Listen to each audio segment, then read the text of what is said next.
Welcome, everyone. My guest today for this sponsored episode is Chris McEntee, Vice President of Product and Corporate Development at ICE Mortgage Technology, to talk about how lenders are adapting to the rapid evolution of mortgage technology while also balancing compliance concerns. We'll also talk about ICE's strategy for driving innovation as we look ahead to 2025. Chris, welcome back to the podcast. Oh, thanks a lot, Sarah. Appreciate you having me.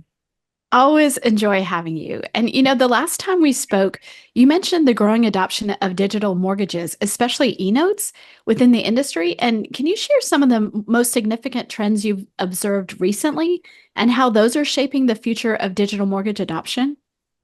Yeah, that's a great question. I know when we spoke in the spring, we were seeing a lift in the number and the kind of breadth of new lenders onboarding into the MERS registry.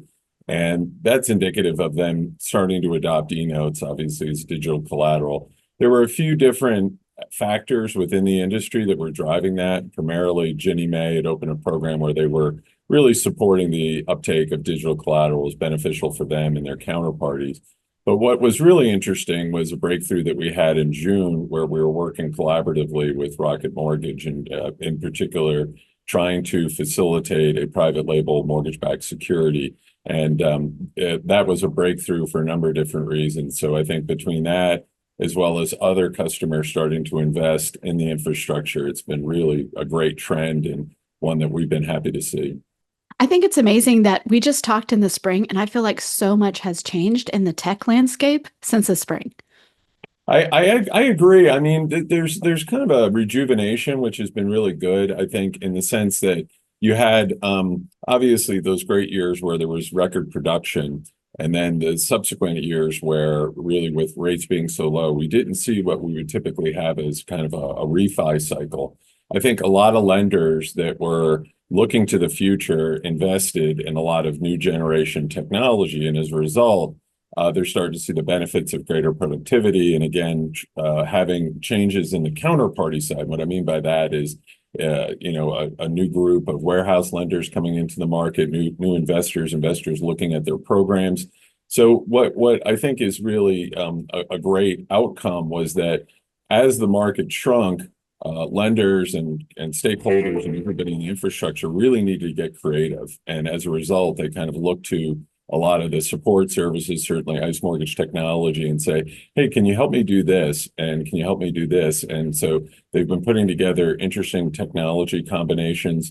Obviously, the buzz around generative AI has really got, more broadly, almost the globe interested in what that type of technology can do and be applied to the mortgage process. I feel like, starting in when we started with the downturn, the whole talk was like, okay, well, what are you going to do during this time to be ready for the next cycle, right? The next, when the market gets back to normal. And I feel like we're heading that way, right? Like, we feel like 2025 is going to be pretty good. So it's interesting to see, like, did people really do that? I think we're going to see that, see sort of the divide between people who really invested and people who didn't. Yeah, I do. I think that is the case, and I mean, I know that that was some aspects of risk associated with that, right? Because I think when people were making those investments, you didn't see the natural payoff, right? I mean, you didn't see where, wow, we're going to see another refi boom that will get us down to 2 or 3 handle rates. So there's risk associated with it, but in the conversations we've been having with people, they understand that they have to make this investment, right? And in the sense that some of the older technologies, the interoperability issues were a challenge. They're also looking at where best of breed was not as attractive to them because the upkeep and maintenance costs were a lot of, maintaining legacy integration. So I think the framework that came across it was slightly different than it was historically. There was a big influx of investment into startups in, call it the 2017-18 window. So there was a lot of technology that was thrown at problems. Some of it was effective, some of it was not. It hadn't fully matured. But where now we're looking forward and we're saying, okay, this is table stakes, right? I need this to be effective in my market, to reach my borrower where they are. And then the other flip side of that was going into the capital markets, right? There's been a big influx of investors looking at how they have better technology, right? So whether they were getting into more integrated programs, post-close QC's been getting a lot of review too, because that's a kind of a speed bump, but it's sometimes a challenge. So I think what's been interesting is that in each of those segments, you've seen investment in technology, but with somewhat of a different lens against it for a longer term return. Those are really good points. I just think so many things have changed, and we see ICE really being proactive here. So you've made several strategic acquisitions in the mortgage industry, including in origination and servicing. How do those align with your broader vision for the industry, and how do they contribute to creating a more efficient and digital first mortgage ecosystem? Yeah, that's a great question. And I think as when we looked at this market, in particular, ICE can come up on 25 years, and really its DNA is with the ability to apply technology to capital markets. It really began with the energy markets. And as we've seen these things evolve over time, we've recognized there's some underlying trends where the market is ready for a transition to digital. I think there was a lot of excitement. I think early, go back to the time I talked about before, where a lot of technologies were coming on. Some of them were more bleeding edge technologies. And what I mean by that was that they weren't really proven. And so as a result, people wanted to take incremental development. Like I kind of laugh. There's a lot of people out there who are always like, we need disruptive technology. And I'm going, this is a consumer's largest expense or largest purchase in their life.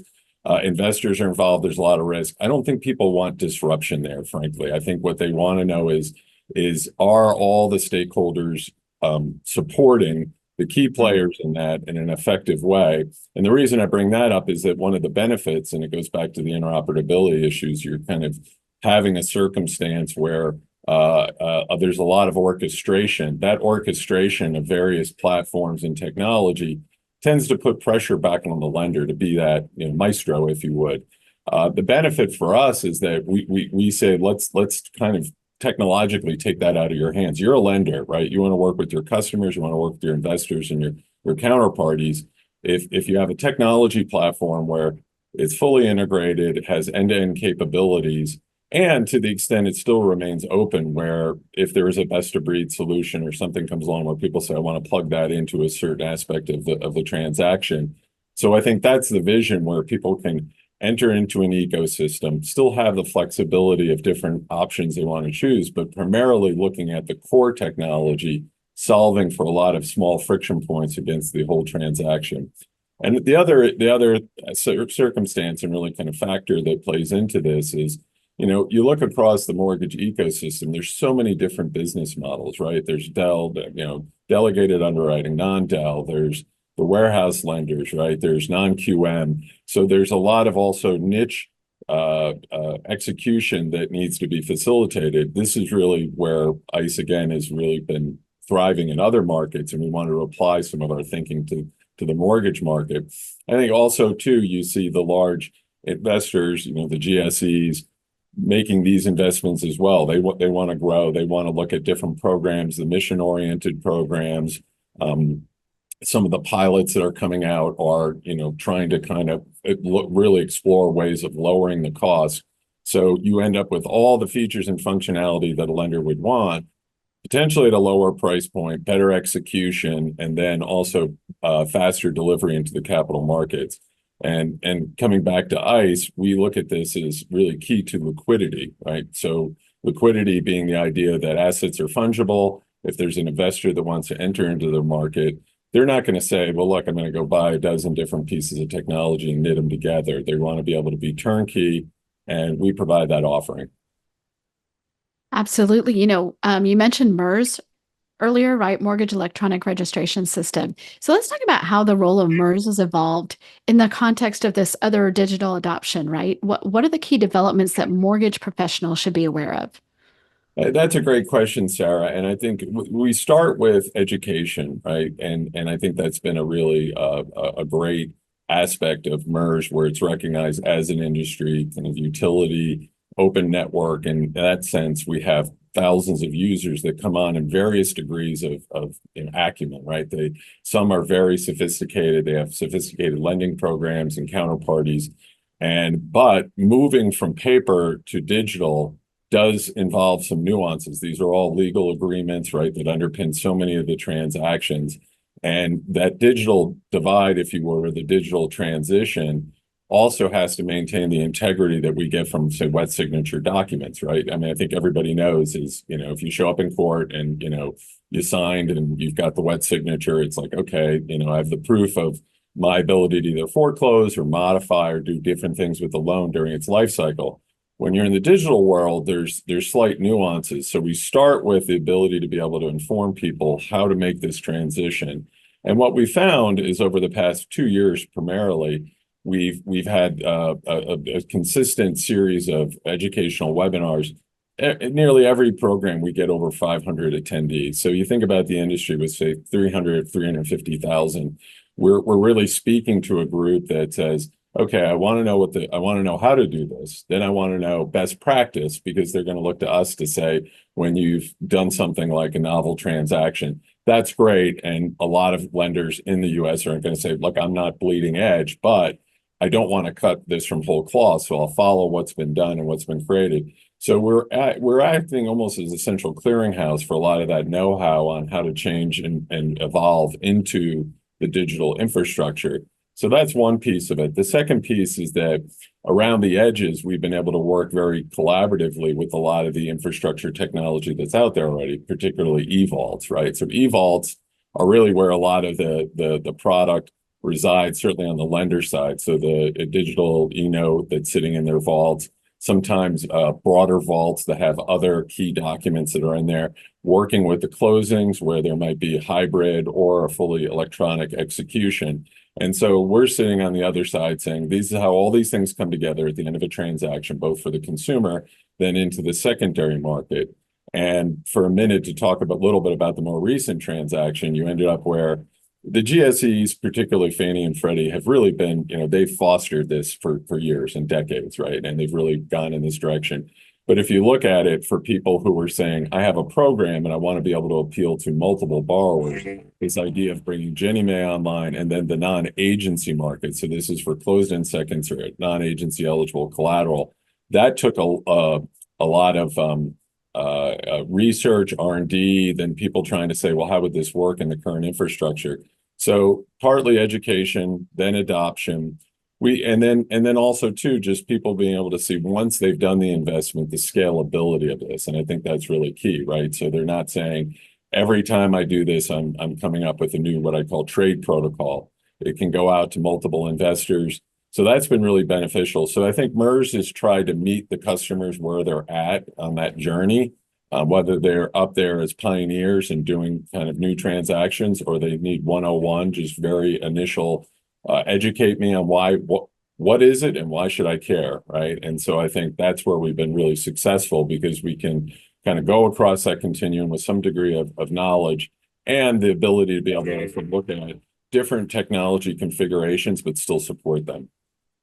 No, that's amazing. And, just the standardization, the certainty that you can give lenders, showing them the whole, like from start to finish, this is what that looks like. eVault's a great example of that, to understand the whole picture and how that's going to help them scale. Yeah. And I think also too, just different ways of informing customers. A number of years ago, we produced a white paper, or we worked collaboratively with a law firm to produce a white paper. And that has evolved over time. In particular, there's even some discussions of changes in law that would impact how customers generate electronic letter home equity lines of credit. So it continues to evolve. So I think where we sit, we watch the landscape, we try to evolve to the landscape to support the transactions, and then alternatively bring that back out to the customers. And I call it kind of news you can use, like what's new, but how can I apply this as quickly as possible? We're talking about how fast everything's changing, the evolution. So, what steps should mortgage lenders and other professionals in the industry take to stay ahead? I mean, we have this increasingly digital environment. How do they leverage the tools and tech they already have today? Well, that's great, right? Because nobody wants to have bloatware, right? Nobody wants to, buy a piece of technology and really only 10, 15% of it. On the edges, there's a lot of sophistication, right? So I think the questions, what we're observing from people is that there's a whole education threshold that I think a lot of the lenders have met. And at the end of the day, they're lenders, right? So they're lending to consumers. They're generating mortgages. That's their business. But they've also had to put a technology hat on, right? And say, I want to see what the broad trends are. I want to keep an eye on how my competition is using these technologies to advance their business models.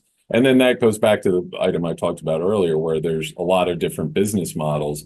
So it takes some element of know-how, creativity, but more importantly, not getting fixated and saying, look, this is the one piece of technology, but more trying to go, how is the different technologies work together?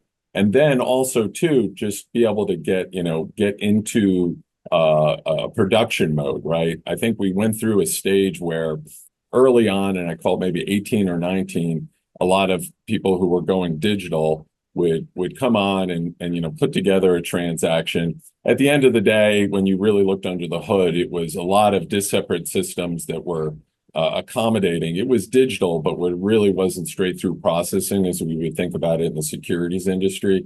Now we're starting to see, okay, on each of those little transfers, how do we get out the friction, right? How do we get the systems to work together better? So I think my observation is executive sponsorship is key. When the senior executives say to the teams and to the different channels and the different offices, this is where we're going, right? This is where we want to succeed, and here's how we're going to do it. There's very clear message that this is critical to their success. Goes back to a reflection I had, and I think you and I have talked about before, go back a number of years ago, where it'd be somebody would get the title of I'm special projects technology person, right? And they were kind of an adjunct to the core business. We don't see that anymore. When we see engagement with customers, we see compliance at the table. We see head of lending. We see executive sponsors. In some cases, we even see people bringing in their key counterparties to say, let's have this conversation together. So I do think that holistic view is really what's starting to pay off.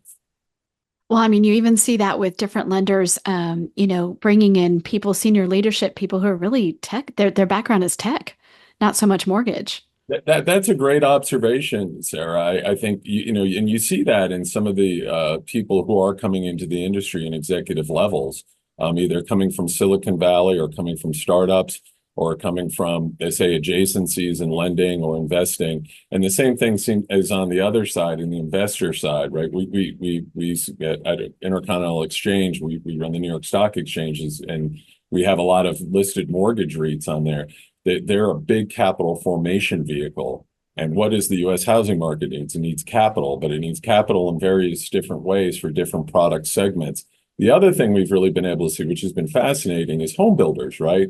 I mean, here you have home builders in a case where they're sticks and bricks, but they've become incredibly sophisticated with their technology, right? And a lot of them, because they have, some of them have captive lenders, so they've had to be able to use the technology.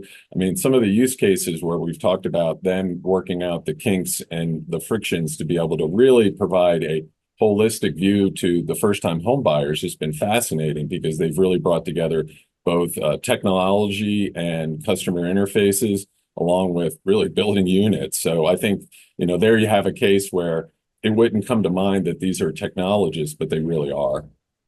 I love that observation, and I absolutely share it. It is fascinating to see where, even from 5 years ago, who's really innovating, who's really pushing the envelope.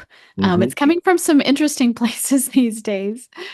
So, so we have this push towards the, digital transformation, right? As always in our industry, we've got to balance that with regulatory compliance.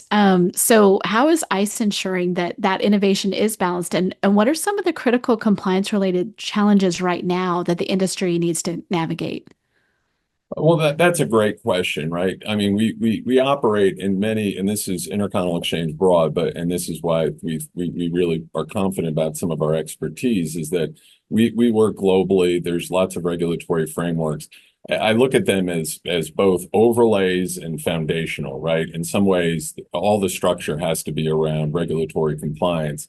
And then, but the overlays are the ones that either people, investors, or others lay higher fault tolerances across them because they say, look, there's sometimes a bright line and but then there's gray areas. So I don't want to be caught in the gray areas. So I'm going to overcompensate.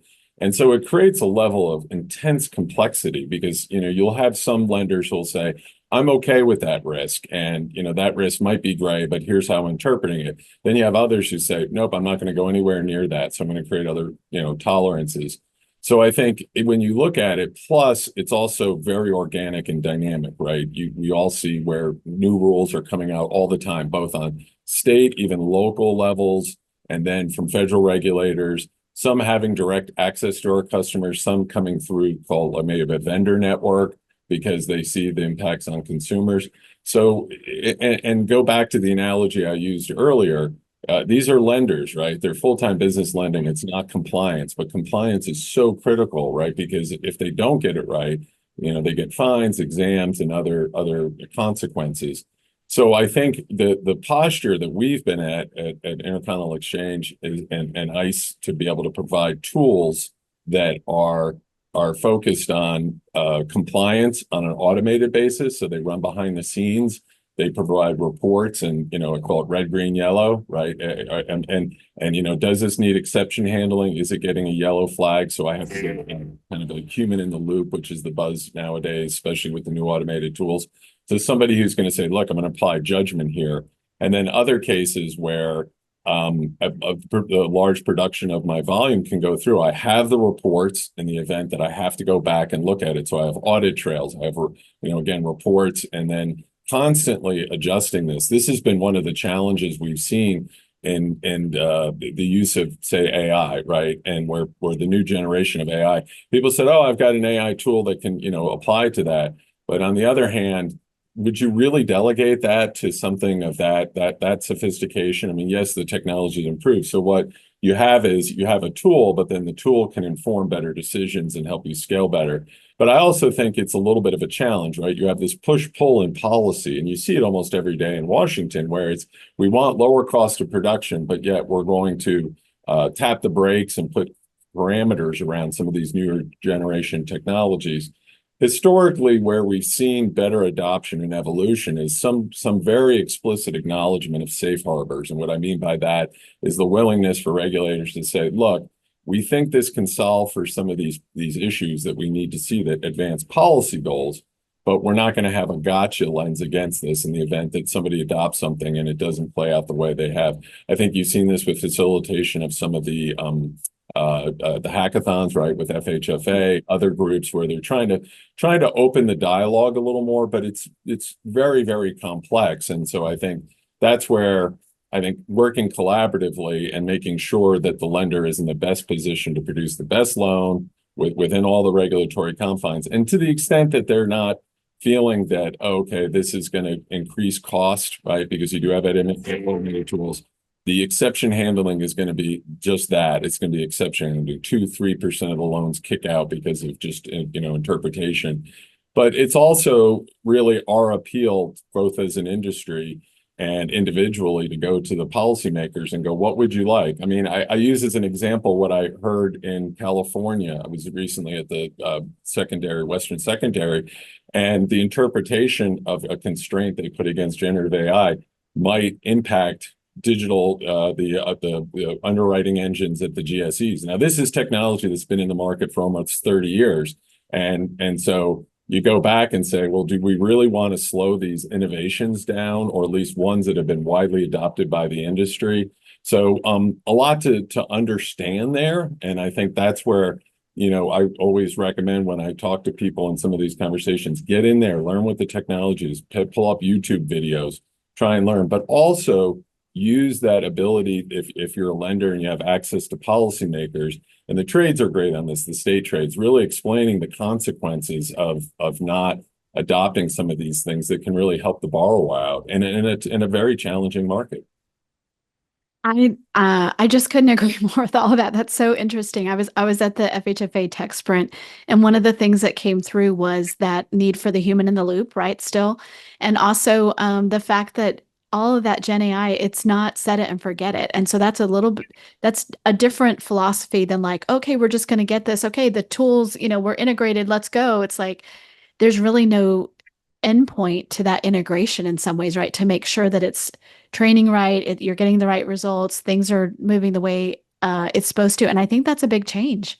Yeah, I think the calibration is key on some of these things. And you bring up human in the loop and then even some of the technologies that is, a general purpose technology that is, rapidly evolving. And so think about it as stepping into the stream, right? You step in the stream, it's constantly changing. So it's really hard for lenders. That's why we think we serve a really good role. If we're applying that technology, we're saying, let us kind of be concerned with all the evolutions and the nuances around it. We'll be able to deliver you the technology and, given our reputation, the ability to be able to stand behind what we think has been tested, proven to the extent that some of these use cases are still really, cutting edge. And how do they help? But I think the other issue comes back is what are the policy objectives, right? And Yeah. I think if go back to your regulatory and compliance issues, if we're trying to hit a moving target with moving technology, with infrastructure that has really, either legacy issues, but also too with borrowers who are trying to meet them, certainly first-time home buyers in this market, it's super hard to try and say, hey, this is the path to go. So I think the ability to be able to have that dialogue both in the regulatory framework and just say, okay, tell me what the policy objectives within that constraint. Can we maybe press a little bit of a pause button instead of throwing new requirements out?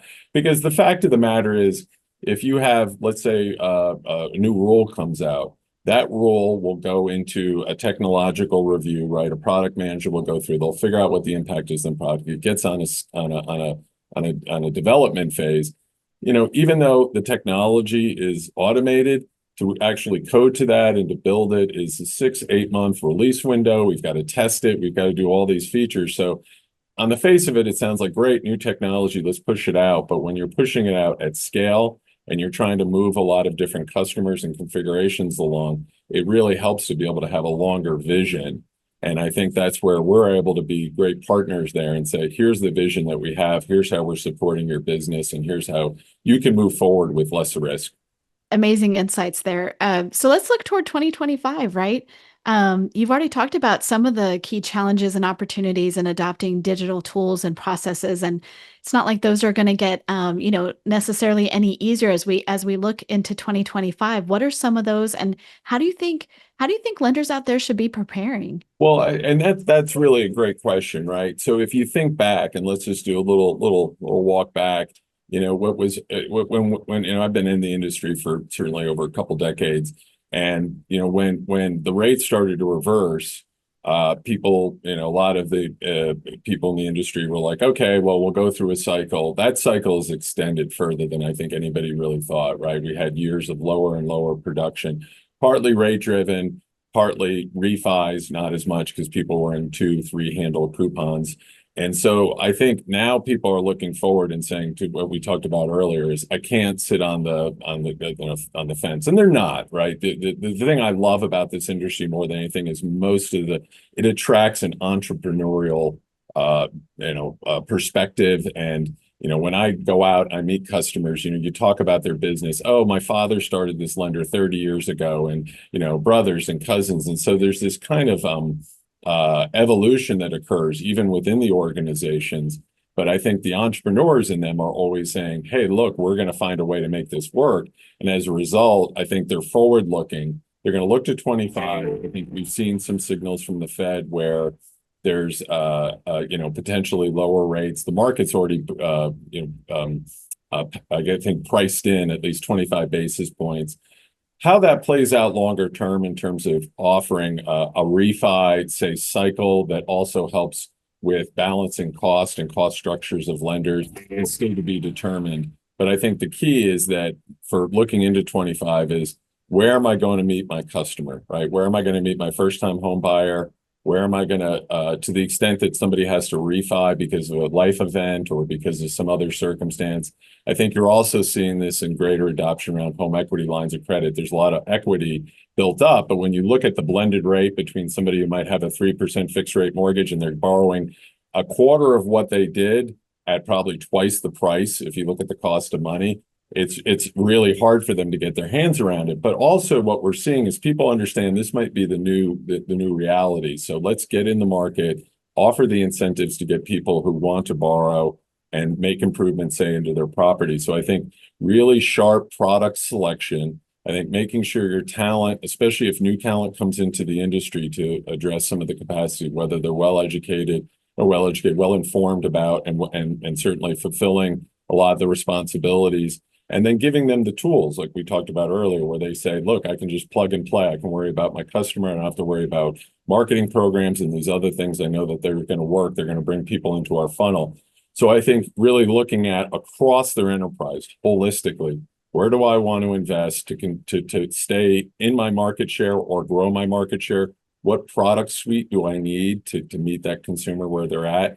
And then also too, to the expansion, right? There was also in this contraction, customers selling channels, people exiting, and how do I act more, say aggressively, maybe in the M&A space, where historically I might not have done that because I think the consolidation is evident. Great points there. So we've talked about what lenders should do. Let's talk, give us some insights about ICE's broader strategy for the mortgage industry. Like, how does ICE plan to continue delivering value and driving innovation? It comes back to core principles, Sarah. I think it's just staying close to the customer and hearing where their friction points are and interpreting that so that they do not have to worry about these things, right? I mean, when we are out consistently with our customers hearing, look, I'm doing this and this is causing a problem for me. And this is getting deeper into the weeds too, these kind of things where things either we don't know about because we're presenting the layer, but when we have that dialogue, we're saying, okay, how can we apply our know-how to help solve that for them? So I think that's kind of a core principle. I think it's also that vision of a bigger ecosystem where the ecosystem is very much, as I've talked about before, is kind of has a securities like execution, right? So you look at home loans are all have various characteristics, either because of the product design, because of the borrower, and then but when they get put into MBS, they have this homogeneity that it really helps with liquidity. So how do you translate that across? And I think us having the know-how, certainly in a lot of markets, that where we've done over the counter, as they're known, OTC markets, and transform them, we're using that know-how. So it's a lot of pattern recognition, right? Like we've seen how this asset's been able to trade better because the right incentive is there, the right product design is there. And then I think it's just, bringing the, what I call kind of our secret sauce, right? We operate fast and we work close and collaboratively, and we iterate. And, the iteration cycle is really important because you're constantly in a technology cycle where you're saying, I'm solving problems today. You have a lot of different discrete business transactions across production. Which ones are most important? So again, going to the customer and saying, where do you want us to put our attention? So I think it's a combination of those principles which has made us successful. And then it's also just listening and trying to go, okay, they might be telling me something, but that's not where the problem lies, right? It might be somewhere else.